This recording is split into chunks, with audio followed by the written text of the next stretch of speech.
Hello there and welcome back to Farming Simulator. Last time around we got started with forestry. We basically set up let's face it, a pretty decent forest industry here. These trees are going to make us a whole lot of money, but it's going to take a little bit of time because for us to get that money, we are going to have to wait for this production plant to turn the wood into planks, prefabs, and beams, and that's going to take a while. So while we're in December, we are going to basically skip ahead, I think, to June or July. We're basically going to be skipping the seeding season, if you will, or the sowing season. And today we're not actually going to get fully into farming. We're going to be doing something a little bit different, a little bit cheeky. Maybe you can basically look at it at taking advantage of the game systems and our neighbors, but it's a way for us to get a little bit of farming going while we still don't really have the funds, because as mentioned, we have 150,000 to our names. If we want to buy any sort of field, we are going to need to get, I believe, probably a little bit more than that. We can buy this tiny field for 90,000, but if we want to buy anything even slightly bigger, well, that one doesn't count. Neither does that one. We have a lot of other land attached to it.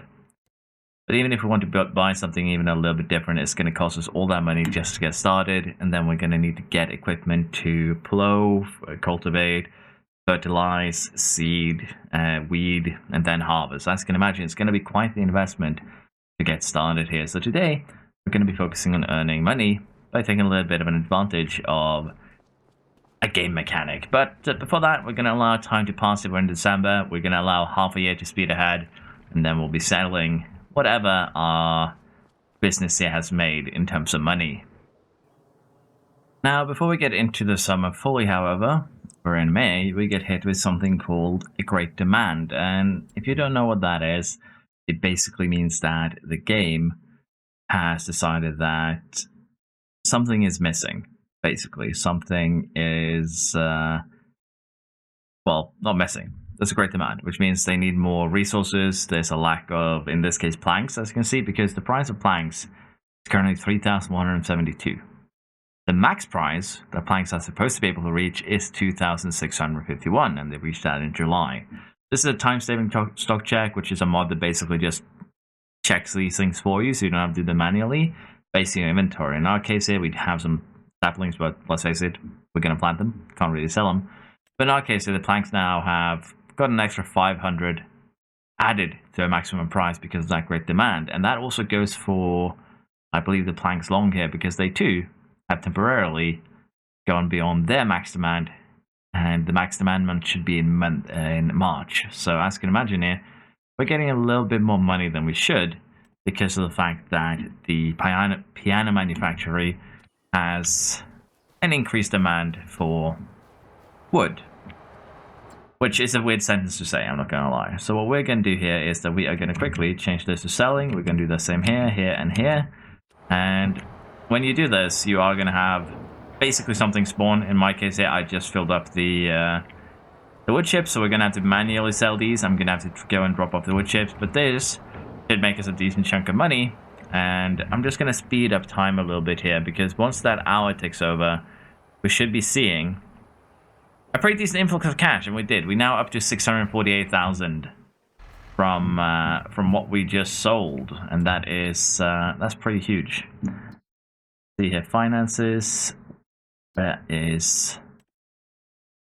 So yeah, we've made a good 300,000 this month. I did sell the things that were peak in March for 150, but now we made 300,000 in May, and we can start building up our storages again, waiting for either the max sell month or another maximum demand. 600,000 is still a very, very good amount of money to get started with, and we could probably get started with a little farm here, but I kind of just want to take advantage of the fact that we have forestry to go a little bit bigger. With us now being in July, let's get to what the point of this video is, and that is that in this game you can buy and sell land, and crops doesn't actually factor into that cost, meaning that if I were to buy farmland 53 here, it would cost me 359,000 to buy it, and I would gain that money back if I ever sold it. But since the crops aren't factored in, that means that I can buy this farmland for 359,000. I can harvest the crops that are ready, because that is what this orange color on 53, 48, and 35 mean. There's crops ready to be harvested. I could then harvest those crops and then sell it back to the AI, to the farmer. So basically, we can kind of buy, we can kind of lease the land for free, or rather, we can borrow the land, take the crops, and then just no repercussions whatsoever. And basically, this is one way that you can, if you don't have a lot of money. Well, we do have a lot of money, but not enough to do what we want to do. This is one of the ways that you can kind of earn a little bit of extra money. Keep in mind, however, though, if you're leasing equipment, you can very easily not make that money back, particularly if you're leasing high-end equipment. And if we take a look at what's available on these places where it's ready, we can visit and take a look. We can see that it's spinach on this one. On just the autosave is out of the way here. Let's pop up at the most inopportune times. On this one, we have peas. And on this one, we have more peas. So as you can imagine, a lot of the crops that you're going to be seeing available around the same time is going to be very, very similar. And we do actually have a map here over the crop types. So we can say remove green beans from the equation. We can remove peas from the equation, spinach. And basically just look for the crops that we are interested in. There's soybeans, corn. You get the idea. You can kind of look at what you would be interested in, what you already have the tools ready to harvest, things like that. In our case, however, I am kind of interested here in trying to harvest some spinach. Probably I'm butchering the pronunciation. Wouldn't be the first time. And I'm also interested in harvesting peas. And I did take a quick look at this, and honestly, both of these require specialist equipment. What I mean by this is that if we want to, say, harvest peas, we are going to have, again, a pea harvester and a spinach harvester. And these things are expensive. Look at this thing. 635,000 for one. And we would probably lease this thing for 32,000, to be fair. I would like to try this out because it's one of those new crops that have come out this game, so we might as well take advantage of the AI while testing this out. But also, one of the things that you should do if you are going to do this is to try and turn these crops into something more. And what I mean by this is very, very simple. We'd have to go to construction. We'd have to find a production point that can convert the peas and the spinach into something a little bit more valuable in order to kind of make it go around. Generally, I don't think I'm going to be doing a lot of spinach and peas in this playthrough so far. I believe that has spinach. Does it have the peas as well? Preserved Food Factory, it should. Yeah, it does. So what we could do here is get ourselves a Preserved Food Factory, get some spinach and peas going, and kind of take it from there. Now, I do know also that there is a very small plot next to the store where there's nothing planted and it's very cheap at just 42,000. So before we get started on this project, I'm going to buy this one. And we are going to head over here. And we are going to remove the trees. We're going to clean it up a little bit. And then we'll place our, I guess, Preserved Food Factory here as kind of a fun little side project. And basically, we'll be kind of scamming the AI a little bit, while also going over how you can earn a little bit of money early on if you do not want to go the forestry route. So I'm just going to clean up this lot really quick, cut down all the trees, get them chopped up, and then I'll be back with you in a second. So here we are, the job is done. I've cut down most of the trees. I've left basically a couple here because I'm lazy, more so than anything else. So with that out of the way, we are now going to start constructing the the factory, so to speak. We are looking for the preservatives, or rather the Preserved Food Factory. This is going to cost a little bit of money, but I think it's going to be fine. It's a lot quicker, a lot larger than I expected, and also is overlapping with an object, which means that I missed some stumps, and we can see one right there.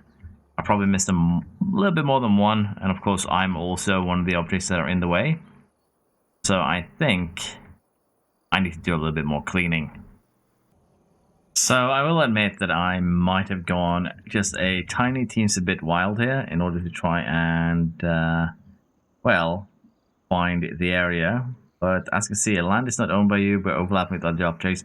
There are apparently still stumps or small pieces of wood here that is causing me some problems. A relog would probably fix it, I'm not gonna lie. But I think that as long as we can find a place to place this thing, because it is fairly huge, I'm not gonna lie, I think I'll be happy. I think we'll just place it here for now. There is one place that we can actually make it happen right here. And then I'll go ahead and maybe clean up this area later on. We can probably build something behind it.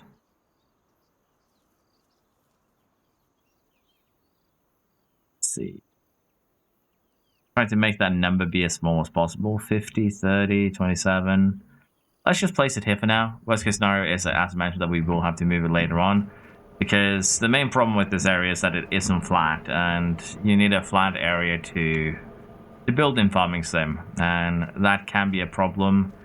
I assume that the main issue here is that because flattening needed to occur, because the building is fairly large, we couldn't actually build it closer to here because we straight up couldn't flatten the area without going into the neighbor's area.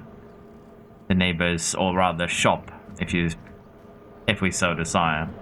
Let's see here if this is a bad or a good investment. We can make canned peas. With what is the recipe here?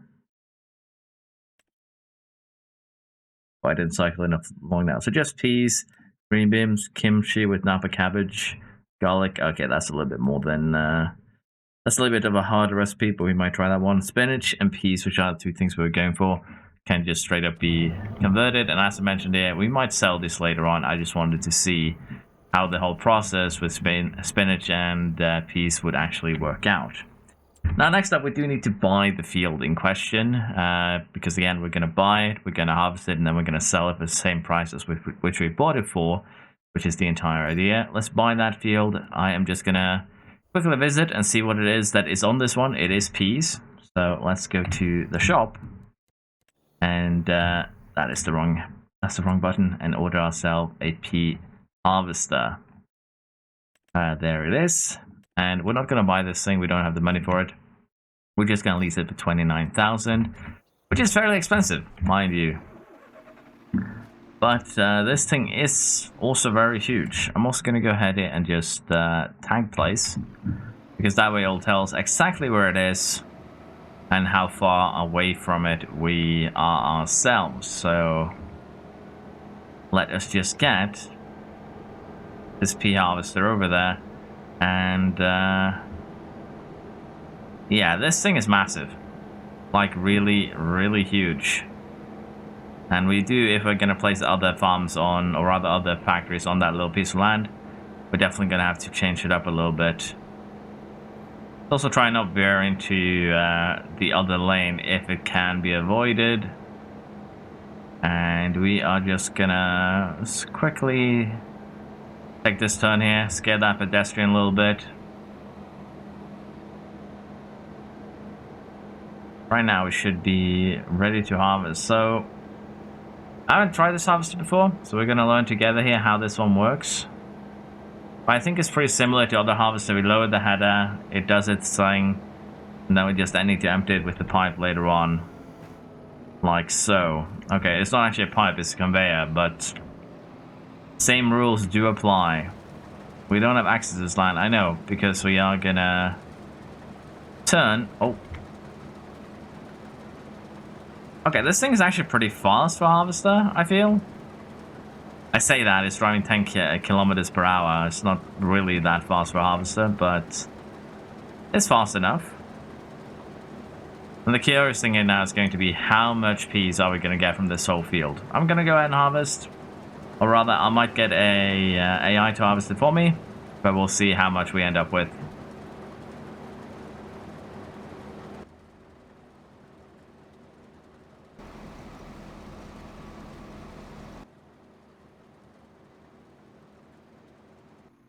So here we are, nearly 2 hours later, because that is actually how long it took to do this entire field. And we've almost spent the full 2 hours, 1.9 hours on this machine. We're gonna just jump out, because if that one takes over to 2 hours, we are gonna have to pay, I think, another 15,000. So we basically paid about 50 to 60,000 to harvest this field. And we have 1,300 liters piece in here. We have 5,200. So let's just say, oh, sorry, 52,000. So let's just say that we got about 54,000 liters of peas from doing this. And I'll be honest, I've done some chores while this has been going on. So I haven't been here 100% of the time. But I don't think that's going to be a good way for us to make money. It's not going to be positive. So while this, let's face it, this strategy is going to work for most things, but things like probably spinach, anything that has a small header size like 4 meters, probably going to work amazing for oats. I kind of regret that I didn't do that instead. But I'll be honest, when I sat down to figure out which one I wanted to use this strategy on, I didn't consider the fact that carrots, parsnips, beans, peas, spinach, all of this had very, very small header spaces. And I probably should have done instead soybeans. There's a lot of them, and they do have fairly large headers. Would probably be a better idea. Actually, anything above soybeans here would have been a better idea to do the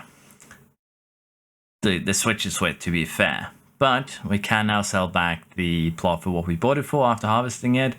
But as I mentioned here, I just want to have a quick look at the prices. We want to see how much the peas are worth there, and they sell for about 1,800 here right now. They reached a peak of about 2,000 in November. So 2,000 times 52, we'd still make a bit of a profit here for these 50,000 just purely on the peas themselves, so it's not all bad. And if we go ahead and make canned peas, I believe that is what they're called, then the price goes up to 4,600. But if you consider the fact that peas in particular require 1,000 liters make 455, this doesn't actually increase the value much at all, probably by $200-300, so not really worth it. And such a factory I built is probably a terrible investment. But I'm curious about how the spinach would have kind of looked in comparison. So that one sells a lot cheaper, just 400. How does it look in terms of preserved foods? Can I find the spinach here? A spinach bag is 1,300. And if that's the same thing, it does improve the price quite a lot. So maybe just peas was a bad combination of what we were trying to do. But I'm gonna go ahead and sell this back at basically the actually, I'm not gonna sell it. What I'm gonna actually end up doing here is just selling the factory that we built, which means I'm gonna lose a lot of money. But again, this would definitely work a lot better even without the factory. Without the factory, this is still a profit. And again, using oats, soybeans, anything with a bigger header space is probably going to be a lot better for you financially. But this is something you can do. I just thought it would be a fun little side project for a strategy to employ here. But unfortunately, it didn't actually work out as intended. But that was also all I had time for today. I apologize for that. I think before I get into the next farming simulator video, I think we are going to do something probably like making 2-3 million through the sawmill. Probably do that off screen, and then we'll focus probably each part, if I do make more on certain crops, certain things more so than anything else. Maybe we'll make one episode where we do wheat, barley, oats, for instance, and we'll do one where we focus on other things, cattle. You get the idea. So let me know if there's anything you want me to look more into. This wasn't really a very great episode, and honestly, I would kind of like to scrub it. I feel like I just floundered along for the most part. But yeah, basically, I was planning to use oats, wheat, barley to begin with, but there's just so few plots here that does have it. And you are, if you want to use this strategy, really at the mercy of what the AI decides to sow for you. We could have done corn. There's a lot of it, but corn is generally only useful as silage. But yeah. Apologies again. Hope you still enjoyed this mishmash of silliness, and hope to see you next time. Bye bye.